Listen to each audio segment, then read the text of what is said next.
Bapak sendiri gimana Pak melihatnya Pak? Apakah memang layak untuk dibubarkan atau gimana? Udah, jangan dulu bertanya begitu. Saya kan harus lihat suratnya dulu, lihat faktanya, dengar dari berbagai pihak, dengar Polri, dengar dari mana-mana, ya kan? Butuh berapa banyak Pak rekomendasi untuk membubarkan itu Pak? Nggak ada, itu kan sebetulnya bukan aku, nanti kan pengadilan kita teruskan, kan? Sementara itu, melalui pesan singkat, perwakilan FPI menolak memberi keterangan terkait surat rekomendasi pembubaran. Ahok melayangkan surat permohonan pembubaran FPI karena dinilai melanggar undang-undang ormas seperti bertindak anarkis, menghasut atau menyebar kebencian yang mengandung unsur sara dan melanggar ketertiban umum. Tim Liputan Metro TV. Aksi ormas FPI kerap kali menjadi sorotan karena beberapa kali berujung ricuh. Demo ricuh terakhir terjadi dalam aksi unjuk rasa menolak Ahok pada 3 Oktober lalu.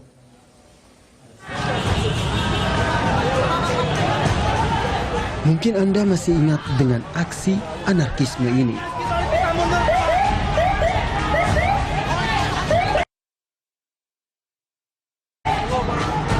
Ya, ini adalah aksi brutal Ormas Front Pembela Islam di gedung DPRD DKI Jakarta pada Jumat 3 Oktober 2014 saat berunjuk rasa menolak Ahok menjadi Gubernur DKI Jakarta. Ada beberapa anggota FPI yang bahkan nekat menyerang petugas. Bentrokan pun tak terhindarkan.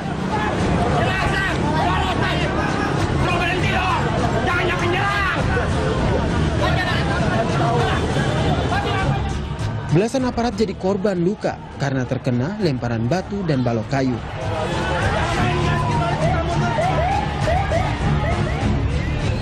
Masa aksi juga merusak sejumlah mobil warga yang berada di sekitar gedung DPRD. Warga yang mobilnya dirusak sangat geram dan meminta kepolisian menindak tegas pelakunya. Dalam peristiwa ini Polda Metro Jaya mengamankan 20 orang pelaku kerusuhan. Aksi FPI yang berujung ricuh bukan pertama kali terjadi. Dalam beberapa tahun terakhir, ormas ini kerap melakukan konvoi dan unjuk rasa yang berujung pada kericuhan. Seperti mengancam akan menggulingkan SBY jika pemerintahan membubarkan FPI pada Februari 2011.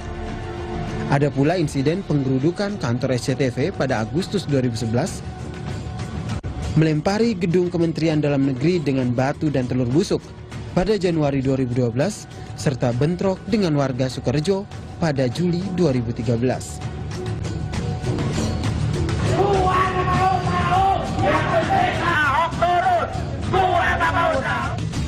Terkait penolakan terhadap Ahok, FPI masih terus melancarkan aksinya.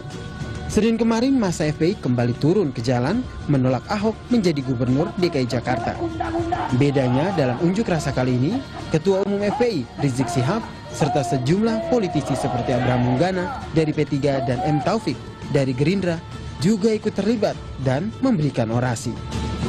Tim Liputan Metro TV.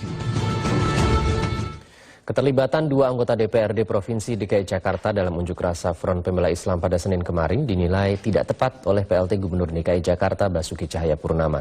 Terkait hal ini baik M. Taufik maupun Abraham Lunggana memilih bungkam mengenai keikutsertaannya dalam unjuk rasa kemarin.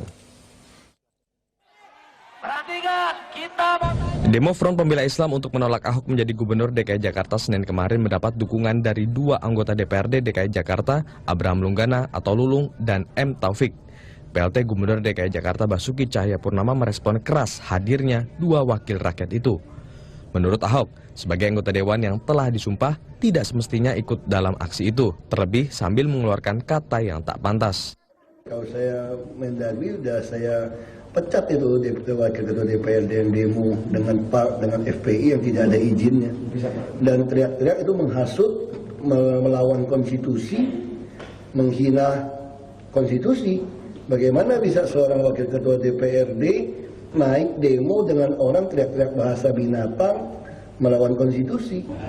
Tim Liputan Metro TV berhasil menemui Taufik terkait hal ini, namun ia justru menolak berkomentar. Pengamat politik Jayadi Hanan menilai, keikutsertaan anggota dewan dalam suatu unjuk rasa sebetulnya sah-sah saja selama masih dalam batasan etika dan tidak menyinggung sara. Sebaiknya dia menyalurkan satu, menyalurkan dengan cara secara resmi melalui saluran-saluran DPR. Yang kedua, dia tidak boleh menghasut ya, dengan isu-isu yang justru memecah belah masyarakat. Itu yang tidak dibolehkan. Saya kira itu menjadi salah satu etika atau kode etik seorang anggota DPRD atau wakil rakyat. Penunjukan Gubernur DKI Jakarta hingga kini masih menuai polemik. Pasalnya, baik Ahok maupun DPRD memiliki tafsir berbeda mengenai payung hukum yang akan digunakan. Ahok menganggap sesuai Undang-Undang Nomor 32 Tahun 2004 tentang pemerintahan daerah, dirinya bisa langsung dilantik setelah posisi gubernur ditinggalkan Presiden Jokowi. Sebaliknya, DPRD menganggap undang-undang itu tidak berlaku lagi seiring diterbitkannya Perpu Nomor 1 Tahun 2014 tentang pemilihan kepala daerah. Tim Liputan, Metro TV. Sementara itu, Kepala Biro Penerangan Masyarakat Mabes Polri, Brigadir Jenderal Boy Rafli Amar, menunggu laporan dari masyarakat atas aksi FPI. Laporan masyarakat bisa menjadi bukti untuk mengambil tindakan yang lebih lanjut.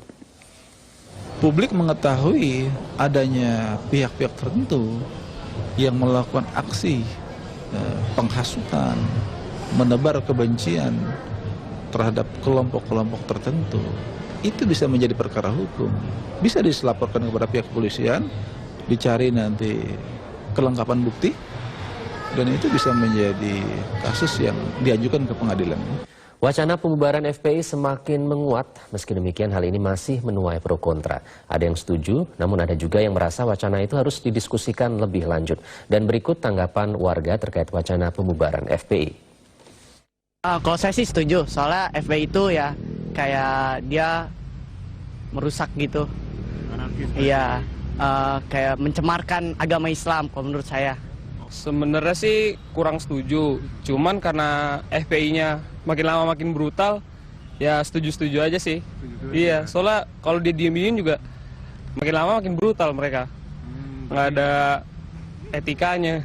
Menurut saya sih harusnya Ahok sama FPI itu harus berunding dulu.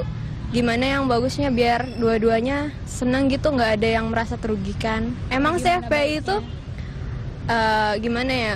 Udah bikin umat muslim tuh nggak berasa nyaman. Soalnya gara-gara FPI iya, agama kita juga dicap sebagai agama yang nggak baik gitu.